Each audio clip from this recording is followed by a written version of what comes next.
Right right Sanjay గారు POW అధ్యక్షులు మనతో పాటు జాయిన్ అయ్యారు. సంజయ్ గారు నమస్కారం అండి. నమస్తే అండి. జానీ మాస్టర్ కేసులో ఏం జరుగుతుంది, ఏం జరగబోతుంది అంటే దీనికి ఎండ్ కార్డ్ అనేది లేదా, అసలు బాధితురాలికి న్యాయం జరిగేది ఎప్పుడు అంటారు? అన్నిటికన్నా ముందు అసలు బాధితురాల పట్ల సాగుతున్న విక్టిమ్ షేమింగ్ గురించి ఇప్పుడు మేము ఆలోచిస్తున్నామండి.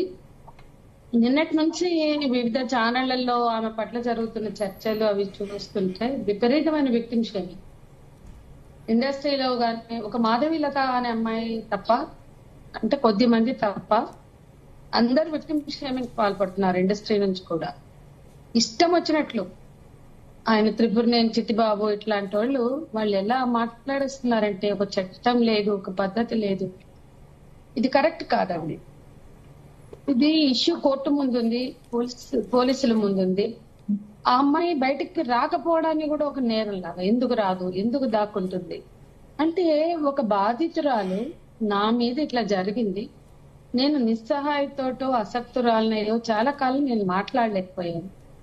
కానీ అది ఇప్పటికీ కూడా ఆగట్లేదు. నాకు కార్డు వచ్చాక, అమ్మాయి మీరు గమనిస్తే కార్డు వచ్చాక 6 రోజులకే ఛాంబర్స్ దగ్గరికి వెళ్ళి, అంటే కార్డు వచ్చాక తన కొత్త ప్రాజెక్ట్ కూడా రద్దయిపోయాక, ఇక నాకు కార్డు వచ్చిన 6,30,000 కడితే వచ్చిన కార్డు, ఇండస్ట్రీలో స్వేచ్ఛగా పనిచేయగలను అనుకున్నటువంటి చోట నాకు అవకాశం ఉండదు, వచ్చిన ప్రాజెక్ట్ కూడా పోయింది, ఇక నా పరిస్థితి ఇదే అనుకుందో ఏదో ఇప్పుడు బయటకు వచ్చింది.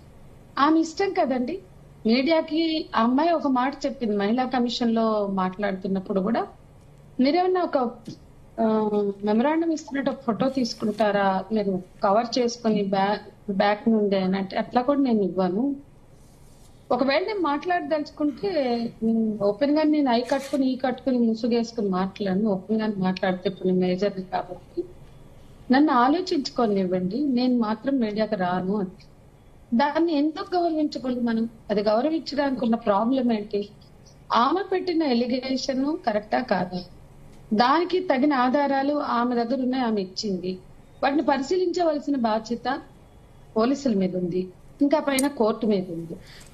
ఇండస్ట్రీలో ఒక అమ్మాయి బయటకు వచ్చి ఇది ప్రాబ్లం అని లేవనెత్తితే ఏమి సహానుభూతి చూపిస్తారు, ఏమి ఎంపతి చూపిస్తారు, లేదా ఇటువంటివి రాకుండా ఎట్లా ఎన్ష్యూర్ చేస్తారు? ఇప్పుడు హేమ కమిటీ కూడా చాలా చాలా చాలా విషయాలు మాట్లాడింది కదా. దాని మీద ఈ రోజు కూడా ఏదో పేపర్లో చూసా, సమంత, రాధిక, చాలా మంది పెద్ద పెద్ద యాక్ట్రెస్, స్టార్స్ మాట్లాడుతున్నారు ఇండస్ట్రీలో ఇది ఉంది, ఇది పోవాలి అని. అంత సెన్సిబుల్ గా మనం ఎందుకు ఉండలేకపోతున్నాం? ఎందుకు ఇంత విక్టిమ్ షేమింగ్ జరుగుతుంది? దీని మీద కూడా ఏమైనా చట్టం ముందు తీసుకెళ్లాలా? ఇలా మాట్లాడిన ఛానళ్లు కావచ్చు, మాట్లాడిన వ్యక్తులు కావచ్చు, ఈ విక్టిమ్ షేమింగ్ పట్ల ఏంటి అనేది మేము 2 రోజులుగా ఒక ఎక్సర్సైజ్ చేస్తున్నామండి. ఇప్పుడు మీరు అడిగిన ప్రశ్న, ఆ అమ్మాయికి న్యాయం జరగాలి. ఆ అమ్మాయి బయటకు వచ్చింది, ఆ ఉన్న సాక్ష్యాధారాల్లో ఉన్న వాస్తవాలు, మిగతా అంశాలు పరిశీలించాలా. పోలీసులు కూడా ట్విట్టర్ లో పెట్టేశారు ఆమె ఇచ్చిన కంప్లైంట్. అట్లా పెట్టకూడదు. మేము డిపార్ట్మెంట్ తో కూడా మాట్లాడాం.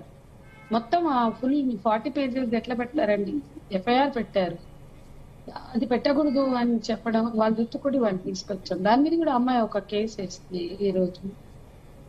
ఏది ఏమైనా ఒక అన్హెల్దీ అట్మాస్ఫియర్ ని చూపిస్తోంది, అన్హెల్దీ డిస్కషన్స్ జరుగుతున్నాయి. విక్టిమ్స్ చుట్టూ గానీ, విమెన్ చుట్టూ గానీ చేయవలసినటువంటి చర్చలు, జరగవలసిన చర్చలు జరగకపోవడం ఒక బాధాకరం. సరే, ఒక మేరకి జానీ మాస్టర్ అరెస్ట్ అవ్వడం, ఇటువంటి తప్పు ఇంకెవరు చేయకూడదనే హెచ్చరిక కానీ ఒక మెసేజ్ వెళ్తే మంచిదే. ఇందులో న్యాయ అన్యాయాలను బట్టి శిక్షలు ఉంటాయి. ఆ అంబిగ్విటీ ఎవరికి అవసరం లేదనేది నా అభిప్రాయం. ఇక్కడ యాక్చువల్లీ ఏంటంటే అండి, విక్టిమ్ షేమింగ్ గురించి మాట్లాడినప్పుడు మనకి సుప్రీంకోర్టు గైడ్ లైన్స్ ఉన్నాయి, వెరీ స్ట్రిక్ట్ గైడ్ లైన్స్ ఉన్నాయి.